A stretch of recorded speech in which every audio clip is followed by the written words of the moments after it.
প্রিয় ছাত্রছাত্রীরা, আজকে আমি তোমাদেরকে এই ভিডিওর মাধ্যমে ক্লাস 7 এর পরিবেশ বিজ্ঞানের যে সমস্ত প্রশ্নগুলো দেওয়া হয়েছে সেকেন্ড সামেটিভের জন্য স্কুল নম্বর 7 পেজের মধ্যে 18, সেখানে যে সমস্ত প্রশ্নগুলো আছে সমস্ত প্রশ্নের উত্তর আমরা আলোচনা করবো আজকে এই ভিডিওর মাধ্যমে। তোমরা ভিডিওটা শুরু থেকে শেষ অবধি অবশ্যই দেখবে, আর চ্যানেলে যদি নতুন হয়ে থাকে অবশ্যই তোমার চ্যানেলটাকে সাবস্ক্রাইব করে রাখবে পরবর্তী যে স্কুলগুলো আছে সেই স্কুলগুলোর প্রশ্ন উত্তর পাওয়ার জন্য।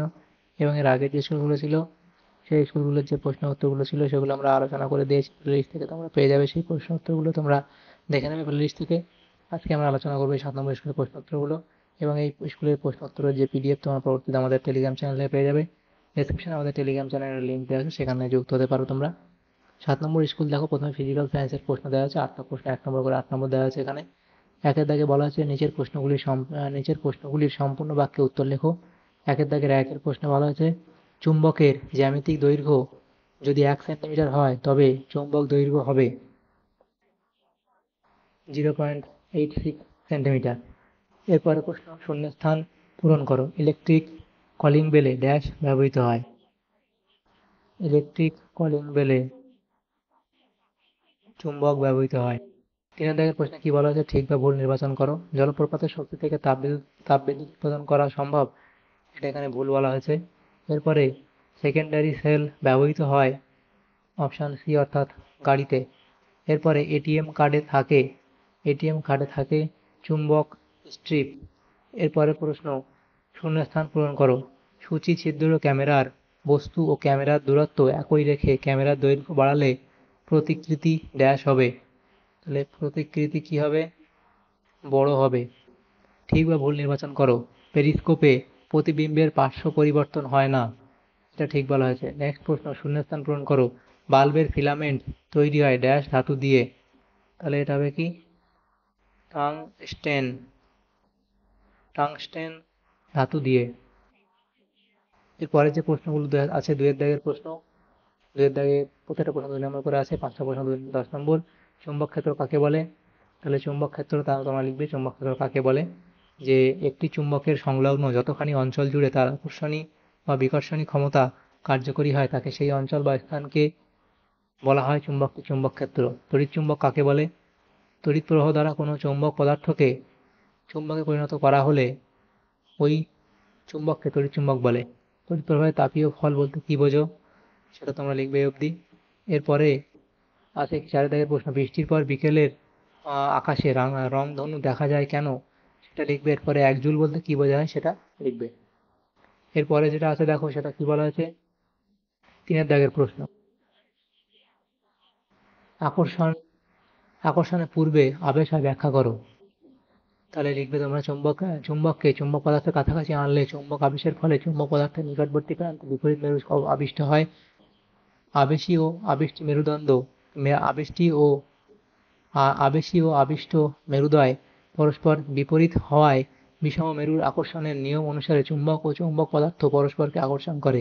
এক্ষেত্রে দণ্ডটি যে প্রান্ত চুম্বকটির উত্তর মেরুর কাছাকাছি আসে চুম্বক চুম্বক এটা হবে আবেশের ফলে সেই প্রান্তে দক্ষিণ মেরু এবং বিপরীত প্রান্তে সমমেরু অর্থাৎ উত্তর মেরু আবিষ্ট হয়।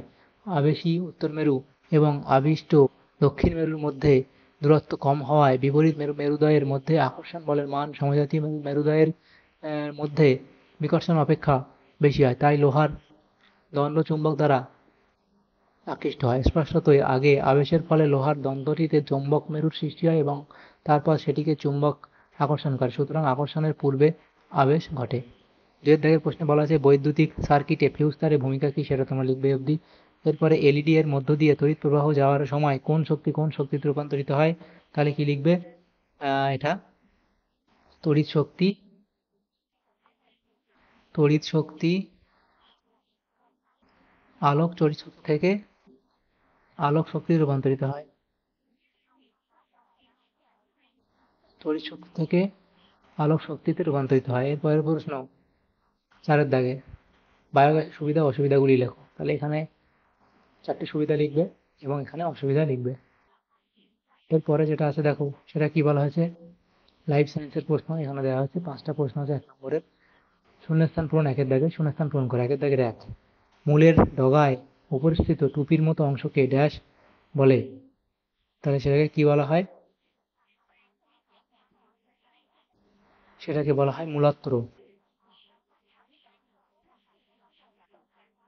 এরপরে দুটি পর্বের মাঝখানের অংশকে ড্যাশ বলে।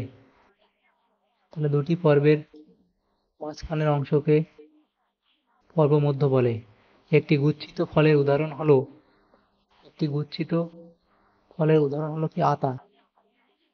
একটি আদর্শ ফুলের ড্যাশটি অংশ থাকে, 5টি অংশ থাকে। সেপটিক ট্যাঙ্কের ভিতর থেকে যে বিষাক্ত গ্যাসটি নির্গত হয় তার নাম হলো H2S। এরপরে বাম স্তম্ভের সঙ্গে ডান স্তম্ভ আমাদের মেলাতে হবে। 4টি প্রশ্ন আছে এখানে, 4 নম্বর এখানে দেওয়া হয়েছে। তো একের থেকে বলা আছে মোটরের পত্রকর্ষ, সেটা তোমাদের মিলবে সি এর সাথে, আরোহণে সাহায্য করে।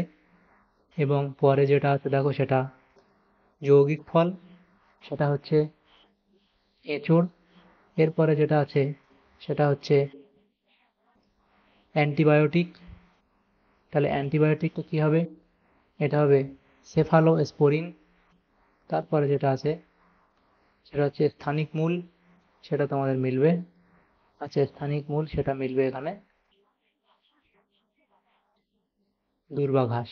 তাহলে এভাবে তোমরা বাম স্তম্ভ ডান স্তম্ভ মিলিয়ে নেবে। এরপরে 3-এর দাগে যে প্রশ্ন আছে নিচের প্রশ্নগুলির অতি সংক্ষিপ্ত উত্তর দাও। প্রত্যেকটা প্রশ্ন 2 নম্বর করে, 3টে প্রশ্ন 6 নম্বর আছে এবং 4-এর দাগে। নেক্সট পেজে আমরা এই প্রশ্নগুলো আলোচনা করব।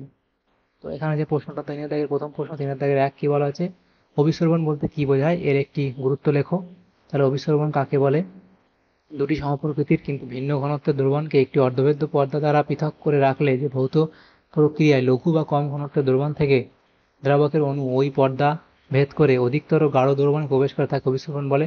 তাহলে জীবজগতে অভিসরবণের গুরুত্ব, উদ্ভিদ জগতে গুরুত্ব বলে লিখবে এখানে যে স্থলজ উদ্ভিদ মূলডোম দ্বারা মাটি থেকে এবং জলজ উদ্ভিদ সারা দেহ দিয়ে পরিবেশ থেকে জল অভিসরবণ প্রক্রিয়ার দ্বারা সংগ্রহ করে। 2 নম্বর লিখবে কি অভিসরবণ প্রক্রিয়ায় শোষিত জল বীজের অঙ্কুরোদ্গমে সাহায্য করে এবং ভাজক কলার কোষের বৃদ্ধি ঘটায়। 3 লিখবে অভিসরবণের ফলে কোষে রস স্ফীতি ঘটে এবং বিরুৎ জাতীয় গাছ খাড়াভাবে দাঁড়িয়ে থাকে। 4 লিখবে পত্ররন্ধ্রের খোলা ও বন্ধ হওয়ায় অভিসরবণ দ্বারা নিয়ন্ত্রিত হয়। পত্ররন্ধ্রের খোলা ও বন্ধ হওয়াও অভিসরবণ দ্বারা নিয়ন্ত্রিত হয়। লজ্জাবতী পাতার শিশ্ন চলন, ফুলের পরিস্ফুটন এবং ফল ফেটে যাওয়ার ঘটনাও অভিসরবণ দ্বারা ঘটে। এরপরে প্রাণী জগতের গুরুত্ব, অভিসরবণের মাধ্যমে কোষের ভিতরে ও বাইরে জলের ভারসাম্য বজায় থাকে। 2 লিখবে কি এই প্রক্রিয়ায় রক্ত থেকে কলাকোষে জলের আদান প্রদান ঘটে। 3 লিখবে মূত্র উৎপাদনে এই প্রক্রিয়া গুরুত্বপূর্ণ ভূমিকা পালন করে। 2 নম্বর প্রশ্ন যেটা ছিল সেটা হচ্ছে উদাহরণসহ রূপান্তরিত কাণ্ড বলতে কি বোঝায় লেখো। রূপান্তরিত কাণ্ড লিখবে খাদ্য সঞ্চয়, আত্মরক্ষা, জনন, প্রতিকূল পরিবেশে বেঁচে থাকা প্রভৃতি বিভিন্ন কাজ সম্পাদনের জন্য বিশেষভাবে পরিবর্তিত কাণ্ডকে রূপান্তরিত কাণ্ড বলে। তো এখানে তোমরা উদাহরণ দেবে, আলু, আদা এগুলো উদাহরণ দিয়ে দেবে।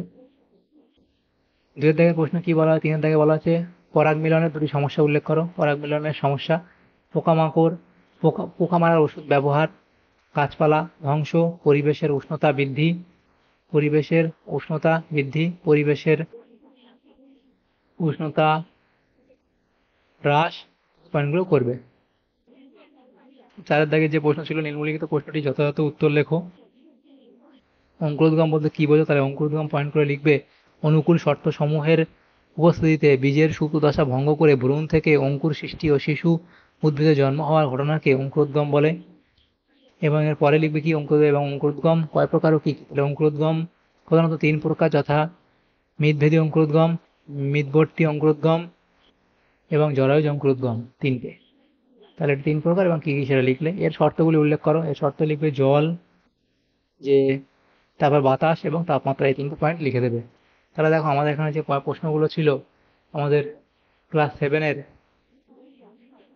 পরিবেশ ও বিজ্ঞানের যে প্রশ্নগুলো ছিল 7 নম্বর স্কুলের সমস্ত প্রশ্নের উত্তর আমরা আলোচনা করলাম আজকে এই ভিডিওর মাধ্যমে। পরিবেশ ও বিজ্ঞানের ক্লাস 7-এর 7 নম্বর স্কুলের সেকেন্ড সামেটিভের জন্য রায়মার্টিন প্রশ্নচিত্রের যে প্রশ্নগুলো ছিল সেগুলো আমরা আলোচনা করলাম আজকে এই ভিডিওর মাধ্যমে। তোমাদের যদি সামান্যতম উপকার এসে থাকে ভিডিওটা অবশ্যই একটা লাইক করবে এবং বেশি বেশি করে বন্ধুদের সাথে শেয়ার করবে। আর পরবর্তী যে স্কুলগুলো আছে সেই স্কুলগুলোর প্রশ্ন উত্তর পাওয়ার জন্য অবশ্যই তোমরা আমাদের চ্যানেলটাকে সাবস্ক্রাইব করে রাখবে। Thank you, thanks for watching.